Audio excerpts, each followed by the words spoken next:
Përshëndetje miqtë mi, jam shumë e lumtur të jem edhe një herë në këtë regjistrim. E di që do të jetë diçka që shumë prej jush nuk e keni qef, sepse jemi mësuar tani me këto live-et, por e vetmja mënyrë se si unë vërtet të mundem të lexoj diçka për ju dhe ju të arrini që ta kuptoni deri në fund të ditës është kjo, pra duke regjistruar në mënyrë të veçantë dhe pastaj kohën e live-it e marrim për live, për pyetje, për përgjigje. Sot do vazhdojmë pikërisht me librin Fushia e Vetdijes dhe bëhet fjalë për përgatitja e vendit tuaj. Gjithçka kam unë është jotja e gjithçka ke ti imja. Gjoni 17:10. Godit me drapër dhe korr, sepse erdhi koha e të korrave. Të korrat e tokës u poqën, zbulesa 14:15. E tëra është e juaja. Mos shkoni ta kërkoni atë që jeni. Përvetsojeni, pretendojeni, supozojeni. Pra, besojeni, kjo është ideja, që duhet ta besoni që çdo gjë që dëshironi të jeni tashmë. Pra është e juaja. Ju thjesht duhet ta supozoni veten ose të filloni të veproni në atë mënyrë siç ashtu e ndjeni. Pra, për ta bërë pak më konkrete, për të mos i rënë shumë një rreth e rrotull një filozofie që në fakt është shumë e thjeshtë. Shumë njerëz e ndrojnë pasurinë, e ndrojnë. Edhe e vetmja gjë që bëjnë nga ana tjetër është që ankohen gjatë gjithë kohës. Nuk kam lek për këtë, nuk kam për atë, edhe nëse e keni dëgjuar, besoj nga prindrit ose ju që jeni të rritur e keni dëgjuar gjatë jetës, kur thua skam, e merr skamja. Do thënë, nëse ti je gjithë kohës duke thënë nuk kam, do vi një moment ku vërtet nuk ke.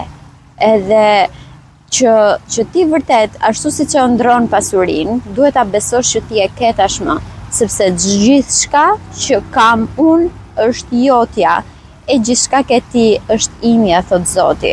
Dhe ne e dim që gjithçka që kemi është e tia, sepse në fund të ditës kur ne ndrojmë jetë, nuk marrim asgjë me vete. Lëm gjitha. Dhe e dim që i kemi lënë, sepse janë Zotit. Por, ama edhe gjithçka që është e tia, është e jona. Edhe gjitha e pasuria që ne mund të jemi duke ndruar, është e jona. Mjafton që ne të fillojmë që sot, edhe thjesht themi jam thellësisht mirënjohëse. Jam thellësisht mirënjohëse që e kam pasurinë. Njerëzit do të thënë, po ku e ke pasurinë timi, se po pi një kafe 800 lekëshe, ku e ke pasurinë? Nuk ka rëndësi. E kam pasurinë, përderisa e ka krijuar Zoti e kam. Premtimi është, kushdo që ka do t'i jepet dhe do të ketë më shumë, por atij që nuk ka, do t'i merret edhe ajo që kujton se e ka. Afërsisht është Mateu 25, 29, Luka 8, 18, edhe është gjithmonë ajo që them unë, që kush ka do t'i jepet, kush nuk ka do t'i merret edhe ajo që ka, dhe ju e dini se për çfarë ka fjalën tashmë.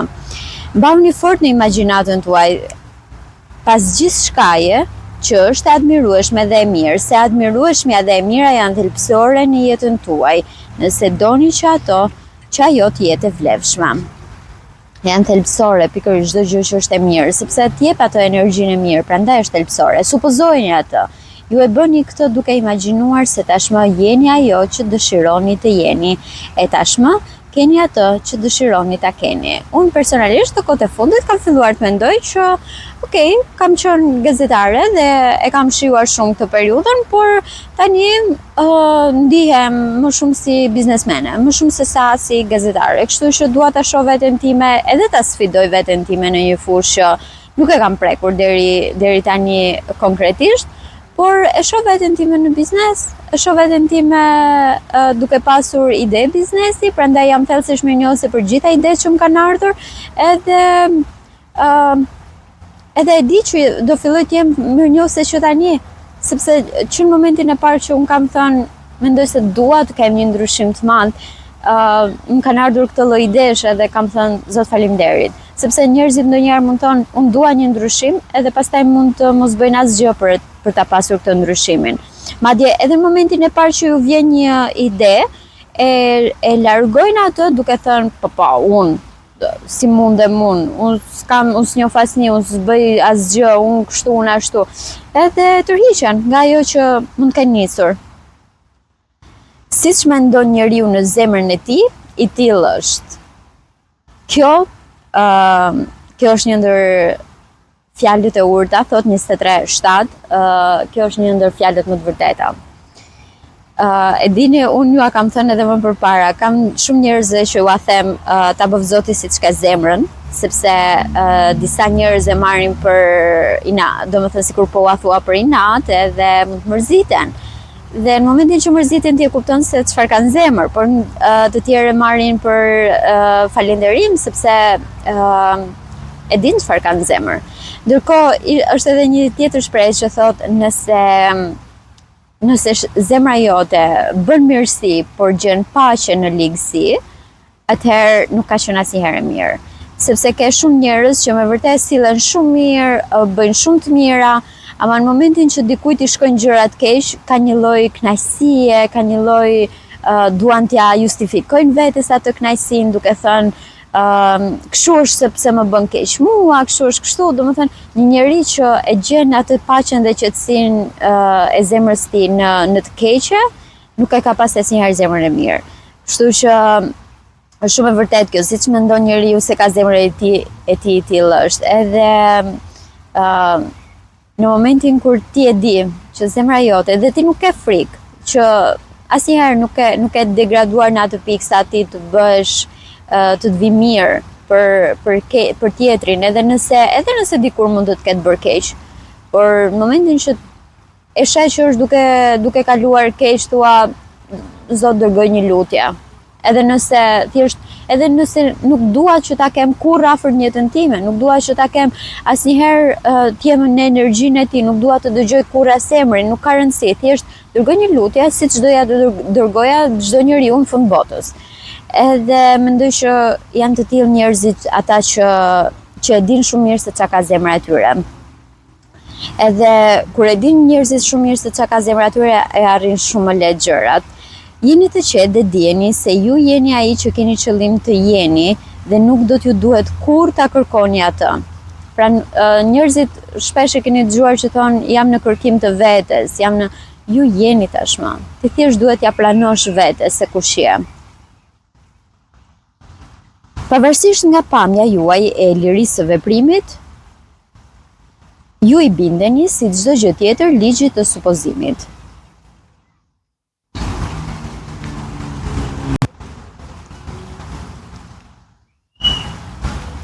Çfarëdo që mund të mendoni për çështjen e vullnetit të lirë, e vërteta është se përjetimet tuaja gjatë gjithë jetës suaj përcaktohen nga supozimet tuaja, qofshin të vetëdijshme apo të pavetëdijshme. Ka disa gjëra që ju thjesht e supozoni që është kështu edhe e bindni veten me gjitha mënyrat që është ashtu. Dhe realiteti juaj, siç kemi thënë, është një pasqyrë që atë që ti e supozon se është ashtu është. Të jep të gjitha arsyet që të bindë ty që ashtu është, që të plotësoj supozimin tënë. Një supozim e ndërton një urë e incidenteve që çojnë në mënyrë të pashmangshme në përmbushjen e vetvetes. Njeriu beson se ardhmja është zhvillimi natyror i së shkuarës, por ligji i supozimit tregon qartë se nuk është kështu.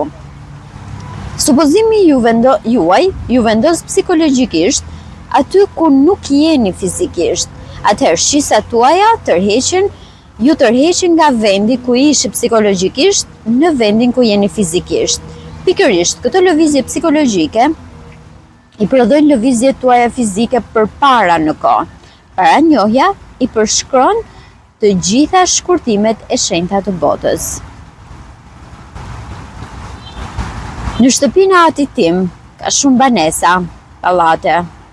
Po të mos kishte, a do t'ju thoja po shkoj t'ju bëj gati vendin? Kur të shkoj e t'ju përgatis vendin, do t'vi prap e do t'ju marrë me vete, që aty ku jam unë, të mund të jeni edhe ju.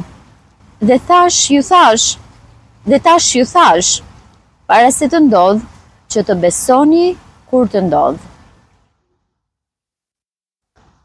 Gjithmonë ajo ideja, do më thënë që ne shkojmë përpara me idenë tonë.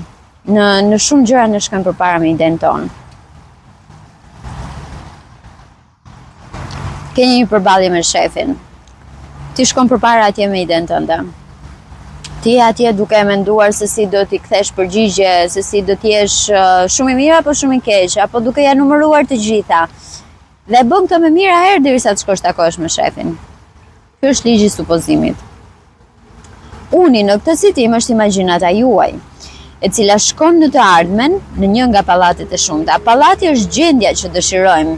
Ta tregosh një ngjarje para se të ndodh fizikisht, është thjesht të ndjesh në gjendjen që dëshironi deri kur ta ketë tonin e realitetit. Pra siç tash unë shoh veten ti me biznesmene dhe jam thjesht mirënjohëse që kam ide biznesi gjatë gjithë kohës.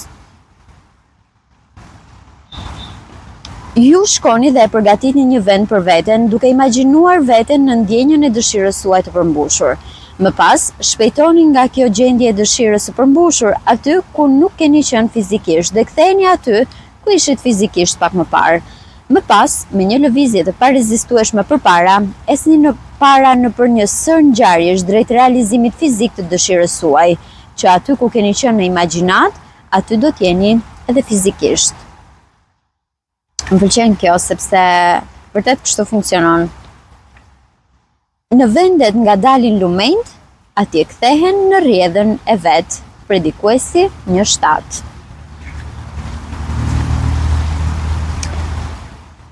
Kaq për sot.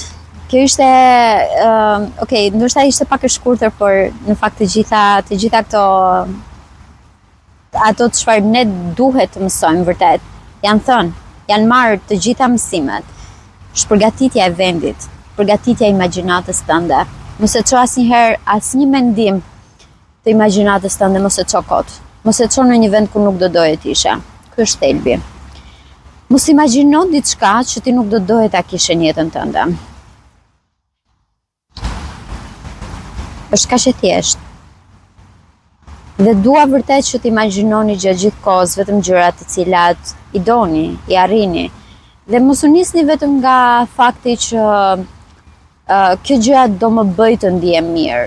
Nisu nga fakti që unë ndihem mirë tani dhe e di që kështu ndihem mirë.